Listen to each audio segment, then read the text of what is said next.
एक गांव में एक मोटा साहूकार रहता था।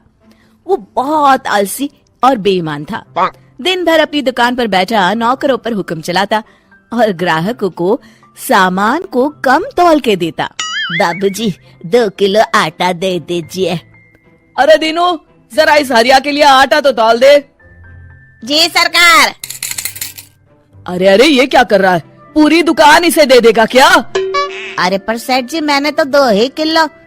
मुझसे जुबान लड़ाता है, कल से काम पर मत आना। नहीं नहीं, माफ कर दीजिए सेठ जी, गलती से ज्यादा तौल दिया। दीनू थैले में से 200 ग्राम आटा कम कर देता है। सेठ जी, ये आटा तो कम है। कम है तो जा कहीं और से ले ले। कैसे कैसे फटीचर आ जाते हैं मुझे नाप तोल समझाने। पर आप तो जानते हैं सेठ जी, इस गांव में सिर्फ एक आपकी ही तो दुकान है। हम गरीबों पर दया करिए, बड़ी मेहनत के पैसे लेकर आए हैं। अरे तो मेरा आटा क्या मुफ्त का है? लेना है तो ले, वरना चलता बंद है। हरिया आटे की थैली उठाकर दुखी मन से चुपचाप वहाँ से चला जाता है।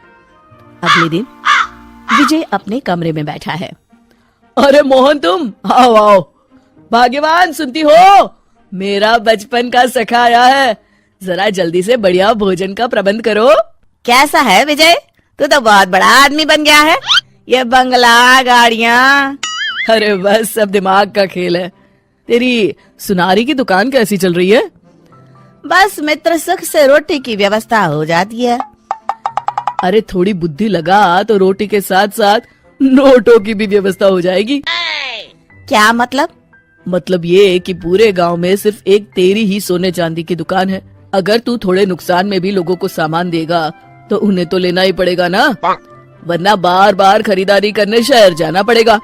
तो तू ज्यादा कीमत में कम सामान दिया कर। हाँ। अरे भाई, ये तो बेईमानी हुई। अरे तो तू ईमानदारी से कौन सा कलेक्टर बन गया? हाँ, ये देख, जरा सी बेईमानी ने मेरे घर का नक्शा ही बदल दिया। नहीं नहीं मित्र, ऐसे पैसे तो आ भी जाएंगे तो साथ में बददुआ लेकर आएंगे। किसी की मेहनत की कमाई को मैं ऐसे बेईमानी से नहीं हड़प सकता। तो अपने ईमान की चटनी बना और जिंदगी भर उससे रूखी रोटी खा।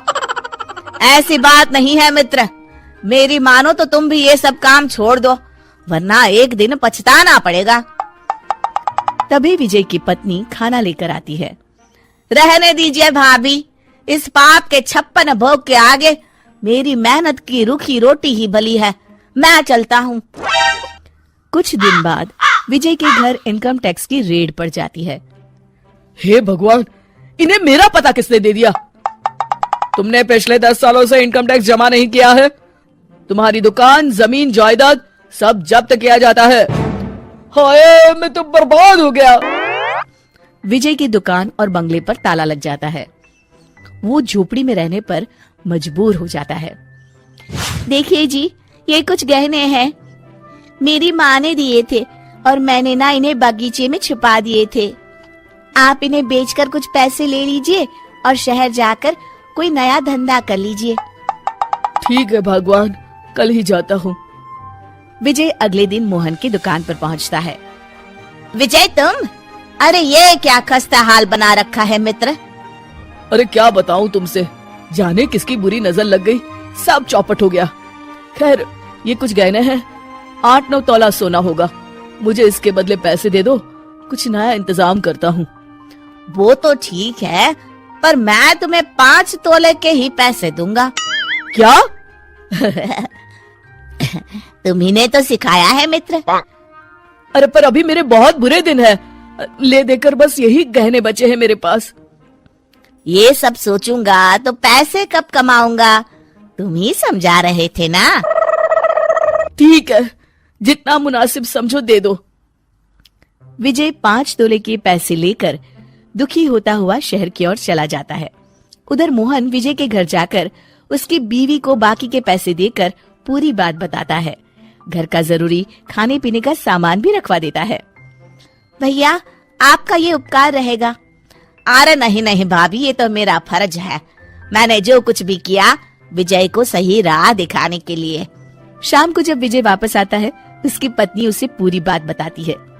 मैं बहुत शर्मिंदा हूँ, ये मेरे कर्मों का ही नतीजा है। जो आज हमें ये दिन देखना पड़ रहा है। कोई बात नहीं जी, देर आए दुरुस्त आए, जो हुआ सो हुआ। अब नया काम पूरी लगन और ईमानदारी से करिएगा जी। शिक्षा, बेईमानी से कमाया गया धन कभी सच्चा सुख नहीं दे सकता।